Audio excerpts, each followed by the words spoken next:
Performance USA, the greatest entertainers in America, as requested by you, the fighting men of the United States Armed Forces throughout the world.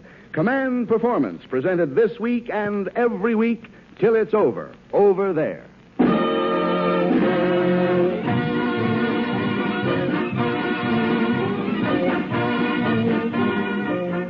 Okay, men, here's that show of yours again. Command Performance, presenting the world's biggest combination of stars for the world's best combination of fighting men. Here's the opening letter for tonight from Seaman First Class WCM, somewhere in Australia. Dear Command Performance, recently you read a letter from a sailor who heard about Betty Grable keeping company with George Raft.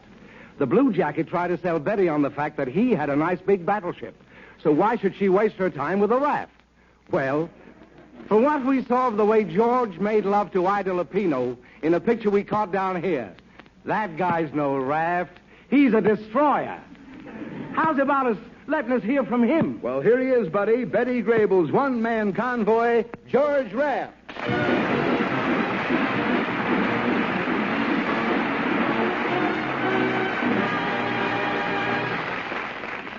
Thank you, Paul Douglas, and greetings to the men we're pinning our hopes on to pin the enemy's ears back. I don't believe any half-hour program ever broadcast had as many stars on as the one you're about to hear. You've heard some of them over the Red Network, some of them over the Blue Network. But this is the biggest hookup of all, the Red, White, and Blue Network, the worldwide chain that links Uncle Sam's armed forces with the land they're fighting to defend.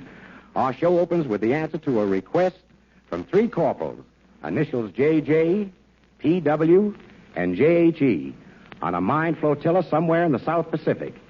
For them, we are happy to present 2 young ladies with a sense of humor as sharp as a hatchet and faces to match. Brenda and Covina.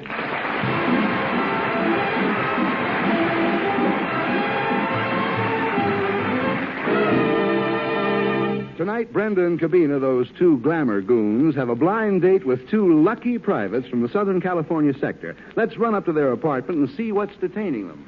Brenda. What is it, Covina? Oh, gee, isn't it exciting getting dressed to go out on a blind date? Yeah, I love blind dates, don't you? Blind or sober, as long as they're men. I'm talking about soldiers. Oh, soldiers? You mean a soldier's going to go out with you? Yeah. Boy, Sherman was right, wasn't he? Oh, yeah? Well, I feel sorry for the soldiers that got to go out with you. They not only got to peel potatoes, they got to go out with one. Brenda, how dare you say that? After all, I was once a beauty contest winner. Sure, you won a beauty contest, but who was in it? Not even people. So, you should talk with your face. What's the matter with my face? It looks like an unconfirmed report. Oh, you think you're so smart ever since you ran over that Jap with his own lawnmower. Let's not fight. Come on, let's finish dressing. Oh, how do you like my long winter underwear? Very pretty, but your escape hatch is open.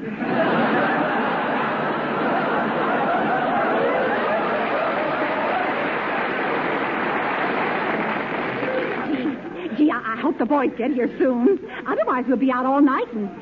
Oh, I'll be late for work in the morning. Oh, by the way, how do you like your new job out at Lockheed? Fine. You know, I think the foreman likes me. Yeah? How can you tell? Yesterday when I passed by, he pinched me. Pinched you? Hard? Sure, used a pair of pliers. Come on now, stop talking and get dressed. Oh, dear, where's my big Spanish comb? Over there, with your manila hair. Oh, I feel so romantic tonight. I was romantic last night, too. You know, I was out with the Marine. You were? Yeah, and I pretended I was a beautiful blonde spy, just to see if I could get some military information out of him. Yeah? Did you get any military information out of him? No, I was lucky to get a short beer.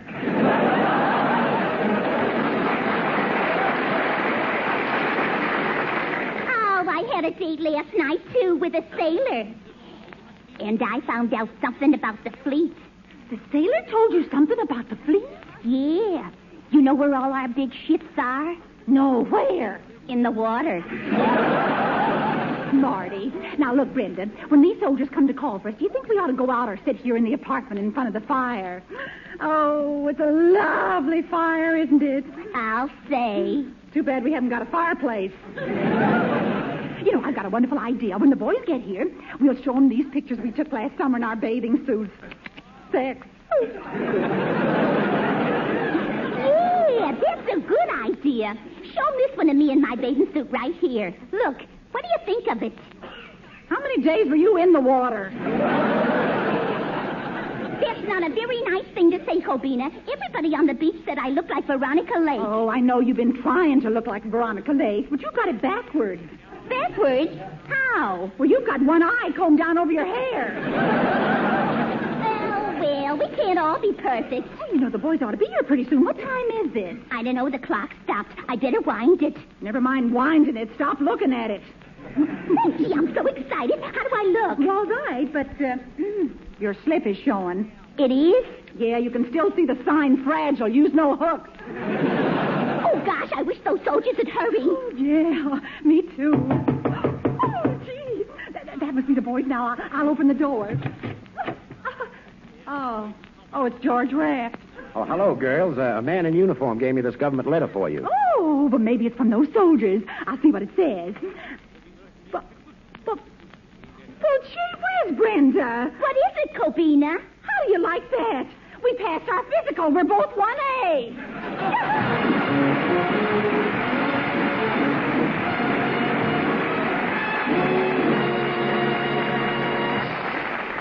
Thank you, Brenda and Covina. And now... For Staff Sergeant RCM, location censored. For Engineer VPM at Army Post Office 863. For the Jungle Mutters of Panama, Penn State Yank and the RAF. And all the boys up at Dutch Harbor, Alaska. Command Performance brings you Deanna Durbin.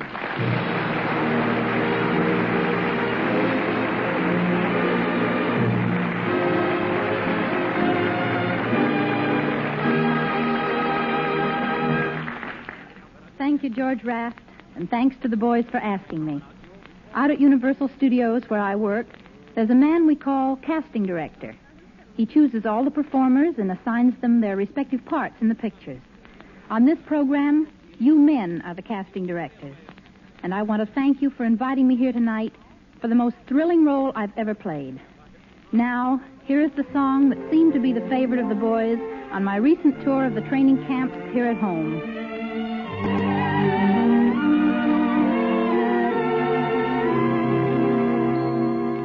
Darling, won't you cheer on? Smile away your fear. When it's least expected, a rainbow appears. This shadow all around us is a temporary thing. And after the winter comes spring. When the roses bloom again.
Our thanks to Deanna Durbin and salutations to the greatest boogie-woogie piano player in the world. He's been a sensation from Sugar Hill to Hollywood, from Basin Street to the famous Carnegie Hall.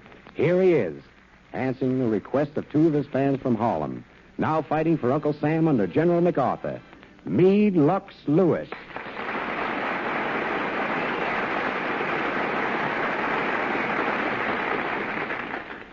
Thank you, Mr. Raft. Now for all my friends. I've got some boogie rhythm to lay in your laps, and I hope it keeps you stomping out Japs. Here we go with the Yancey Special.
Thank you, me, Lux Lewis. And thanks to Mr. Eddie Paul, who is conducting our orchestra tonight. Now for Corporal MFL at Fort Randolph, the engineers in the Canal Zone. Corporal BS at APO 810. 12 machine gunners somewhere in Australia, and some fellows who call themselves the Delancey Street Blarney Stoners in North Ireland. The singing sensation of 1942, the Southland's own Dinah Shore.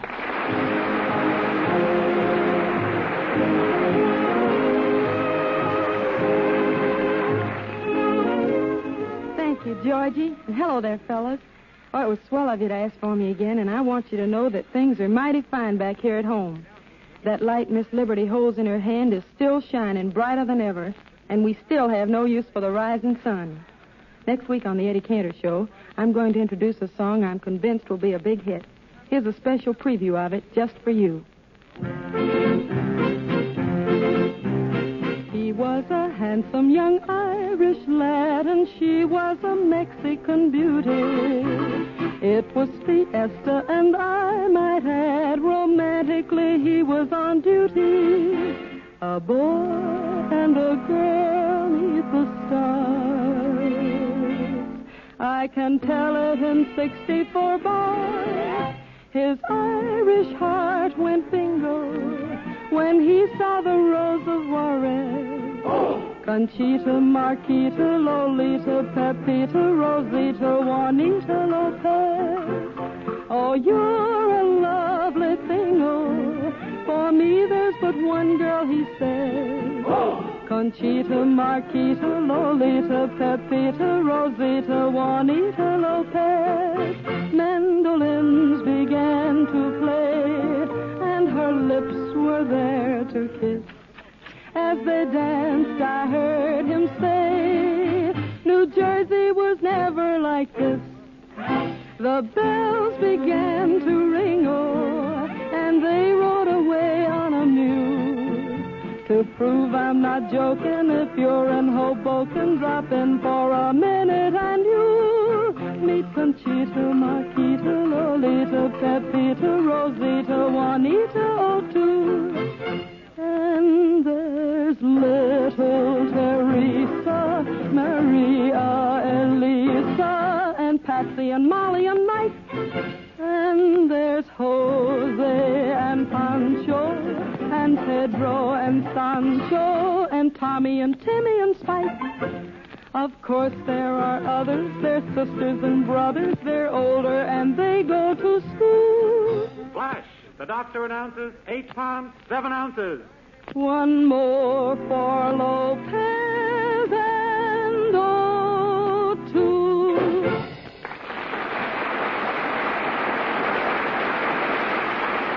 Thank you, Dinah Shore.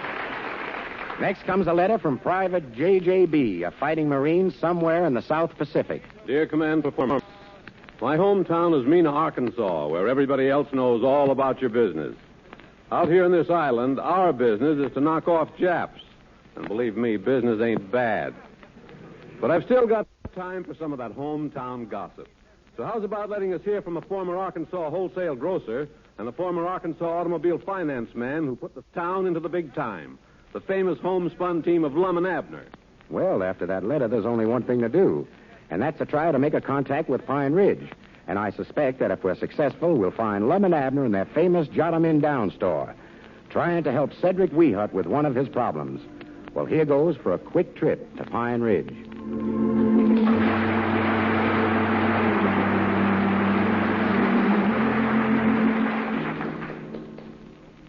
Draft board questionnaire. For goodness sake, Cedric, you ought to fill this out a long time ago. Yes, Mom, I know it. Well, why ain't you done it then, Cedric? Well, I've been aiming on doing it ever since I got it, but my old trouble kept coming back. What old trouble? I can't write. Well, I reckon we'll just have to do it for him in Lum. How did it start out there? Yeah, let's see here. Selective service questionnaire. Identification. My name is what, Cedric? Mr. Lum Edwards. No, it says here, my name is blank. Well, I always thought it was Lum Edwards. Well, I did too, Cedric. Well, that is my name. I'm talking about your name, Cedric. Oh, well, that ain't mine neither. My name's Cedric Weehunt. That's all I wanted to know. Well, you knowed what his name was, Lum. That don't make no difference. This has got to be dead legal. Got to be answered by Cedric himself. Oh, go ahead. In addition to the names given above, I have also been known as blank. Mom? Well? Have you ever had any other names besides Cedric? No, Mom. Still got the same name I had ever since I was a baby. He means nickname, Cedric. Oh, yes, Mom. Mose Moots calls me Goofy. Yeah, that's a good one for you. Put that down, Lum. Yeah, G-O-F-Y, Goofy. Yeah. What else? That's all except Jughead, they call me at school. Well. Jughead. Now, address. Whereabouts do you live, Cedric? Over at the place. Lives with his pa, Lum. That's where he lives. Yeah, lives with Caleb Weehunt. That's right. You can fill in these easy ones in yourself, Cedric. Let's get down to the hard ones here. Education. Are you a college graduate? Oh, let's see. I don't think I am. Leastways, I don't recollect it if I am. I know I went as far as the 3rd grade, though. Well, did you graduate from there, Cedric? No, Mom. I just left because I got so big I couldn't get my knees up under them desks no more. Well, I can't put all that down here. I'll just say no. Yeah, put down no. I know they don't give no diplomas for the 3rd reader, Lum. Well, let's see here. Height and weight. How tall are you, Cedric? I don't know. Same height as my pa, though. Well, how tall is he? He's just exactly the same as me. Well, we can't tell by that, Cedric. Oh, wait a minute. I know. Can you go by my Uncle Frank? Go by him. Yes, Mom. Him and Pa and me is all the same height. Well, we're getting someplace now. How tall is your Uncle Frank? I don't know that neither. For goodness sakes. You better just put down there, Lum, tall as Uncle Frank's what you better put. Yeah, I reckon I'll have to. Now, age. How old are you, Cedric? Well, now, that's one thing I don't believe I recollect. Well, what year was you born in, Cedric? We can figure it out from there, I reckon. Oh, let's see, what year? Yeah. I know it wasn't 1934 because I was going to school then. Well, think hard now, Cedric. How many birthdays have you had? I've had 5. Oh, you know good and well you've had more than that. When's your birthday? February the 29th. So, see, I don't have a birthday except on leap year. Oh, doggies, that's right, ain't it? Just had 5 birthdays. Well, according to that, then, you ain't but 5-year-old, Cedric. No, I know good and well I'm older than that. I've got a little brother, 6-year-old. I know I'm older than him. No, you're wrong there, Cedric. If you ain't had but 5 birthdays, why, you couldn't be older than your brother. How many's he had? I don't know. 6, I think. Yeah. Well, he's 6 then, and you're 5. Well, he ain't but that high, though. Yeah. Well, I'll admit you are a little big for a young and just 5-year-old, but that's all you could be, Cedric. Well, here, then, there ain't no use to fill out this form. You're too young to go in the Army, Cedric. Why, sure you are. Had no business registering for the draft in the first place. Did you tell him that you was over 5-year-old when you registered, Cedric? Yes, Mom, I think so. Oh, my goodness alive. That's a giverment you're fooling with there. Why, they're liable to get you for trying to get in the Army under false pretense. Well, I don't believe they'd send no 5-year-old young into the penitentiary. No. Well, I know good and well I'm more than any 5-year-old.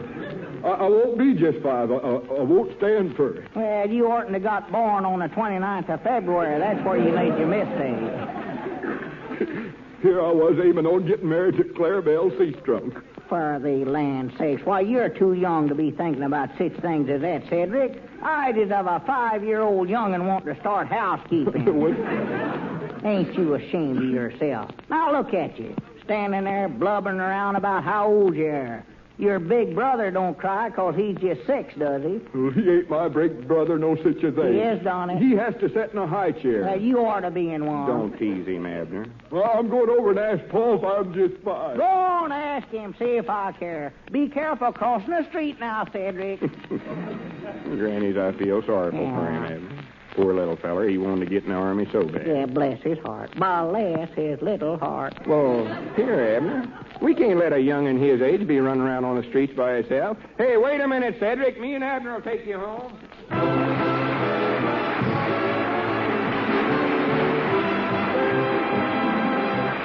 Thank you, Lum and Abner. And now, 4 sons of old Eli, stationed at a secret airdrome of the United States Ferry Command somewhere deep in a jungle far away India. May we proudly present a seaman who served in our regular Navy in 1917, our own Rudy Vallee.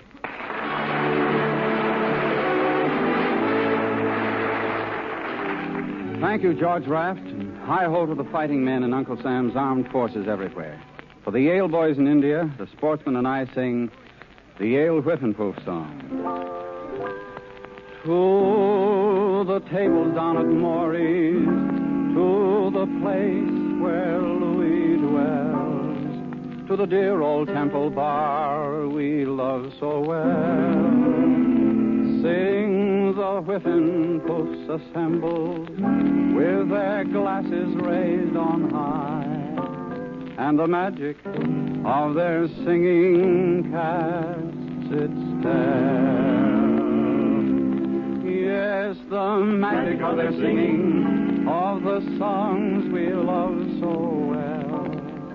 Shall I wasting and Mavourny and the rest? We will serenade our Louis while life and boy shall last. Then we'll pass and be forgotten with the rest. We're poor little lambs who have lost our way. Ba, ba, ba. We're little black sheep who have gone astray. Ba, ba, ba. Gentlemen songsters off on the street, damned from here to eternity. God have mercy on such as we. Ba, ba, ba. Gentlemen songsters off on a spree, damned from here to eternity.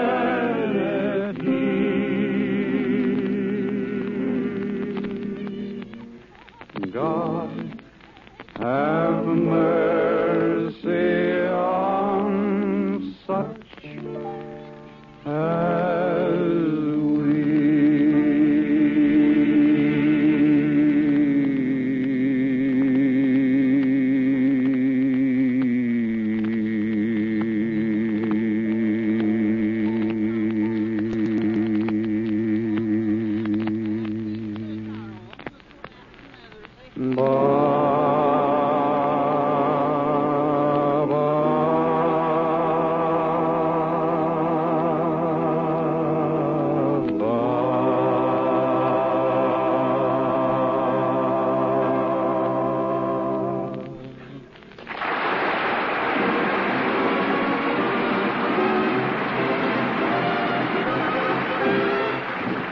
Well, fellas, as the boys said when they bombed the alarm clock factory in Tokyo, my, how time flies. But set your alarm for the same time next week, and command performance will sound off again on schedule. In the meantime, you guys in the bombers, hit 'em high. You guys in the subs, hit 'em low. And you guys in the khaki and navy blue, hit 'em hard and hit 'em again. Whenever, wherever you find 'em. Just keep remembering that this war was started by a crank with a chip on his shoulder. And it's going to be finished by a yank with a gun on his shoulder. So long.